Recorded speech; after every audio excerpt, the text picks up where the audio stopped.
Selling techniques. In this video, we train your team on the different selling techniques that can be utilized in increasing revenue. The process involved in the sales journey is discussed in detail in this video with practical examples that will be given. And so the impact of quality service delivery on the sales journey of a consumer is very, very important. Service delivery, as we mentioned in the previous training sessions and videos, it's critical. It's what holds everything together. When service delivery goes up, sales go up. When service delivery goes down, sales go down. And so one of the things that you must always understand is that there's a journey that a consumer goes through. And that sales journey process of a consumer has different components of it or to it. The first one is when a person comes to the practice. The first part of that sales journey is where we're providing information. What is the process involved in the examination needs to be explained to the consumer. We're telling them why we examine their eyes. We're elaborating further on the processes involved. We go into detail about the different outcomes that could be expected. And lastly, we then share with them what the way forward will be as a result of what we're discovering.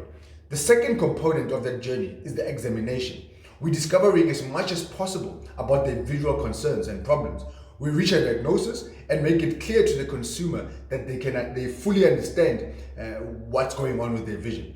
We investigate as well further their lifestyle and leisure activities and their working environments, right? We look into the different solutions that are available in managing the problem that we've identified.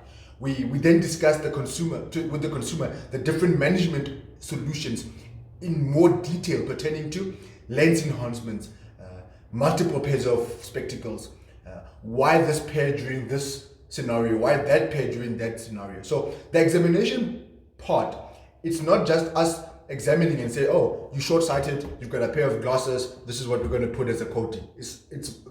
We don't just do that. We make sure that we are winning and building that trust between ourselves and the patient, and we're showing them that, wait a minute, this person is actually finding out far more than what I actually even complained about.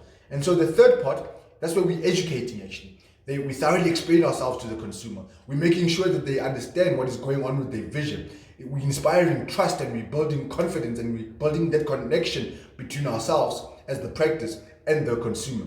And then we're showcasing our expertise. So you might not even have the latest and fanciest equipment in your practice, but you want to make sure that every step that you are doing in the education part, where we're examining their eyes, where we're informing them, it's clear and that they're understanding it very well, because it makes it much easier for them to trust us, to see that, wait a minute, this person is actually wanting to know as much as possible about my vision, about my lifestyle, about my working environment, about my health, and the solutions that they're recommending.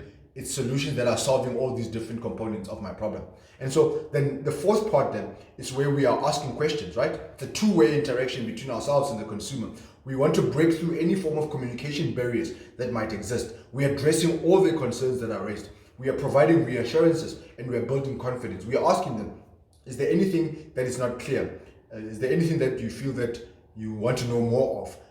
Have I explained myself in a manner that you understand? You want to know that the patient understood you. If there's any barrier whatsoever, address that at that particular point in time. Don't just rush from examination to selecting of products. Make sure that before you even move on to other steps that we're going to talk about right now, you have made sure that the person understands. You guys are on the same page in terms of what is the problem and what is the way forward in solving that problem.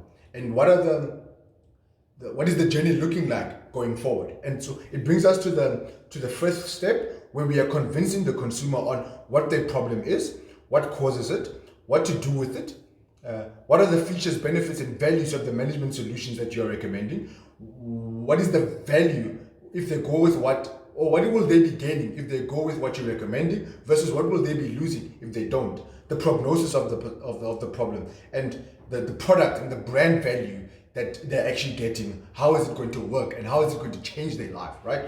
The next thing is step number 6, where we are persuading them now on what actions to take, what decisions to make, we're getting their buying in. They agree with you that yes, this is what I'm confident and convinced about, that this is the way forward for me to solve this problem. You're giving them guarantees regarding the products and the solutions that you are offering.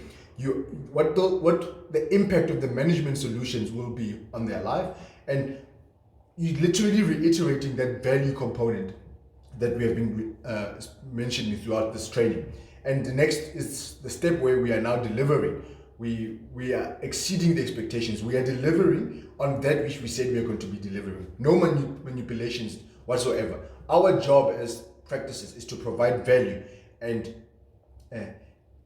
that's it. Provide value, communicate value, inform on value. We never compromise on the integrity. We always make sure that we go the extra mile for our consumers. And the after-sales service is just as critical as the pre-sale service. And so even post the person having gotten a pair of spectacles from you, it's very, very important that you are following up, which is our last phase here, or our last step. You're following up. The person needs to know the different times that they need to be coming back to the practice, how they should be wearing their glasses, when they should be taking their glasses off, how to clean their glasses, what they need to do if there's a problem, if they got contact lenses, when they should see you again, when their next eye appointment will be, when you're going to communicate with them, how you need to communicate with them, the consumer feedback that you would greatly appreciate. Can you follow up with them on a specified time frame? All of that is very, very important. You want to make sure that that journey continues, so that even the next time they're scheduled to come for an eye appointment, they have connected with you, have stayed connected with you throughout that 2-year cycle. You have asked the permission to connect with them on social media, to give them information pertaining to promotion specials. If 6 months from the time that they have received their pair of spectacles, you're running new promotions and you've got new product that are in the practice, can you communicate with them about those new products?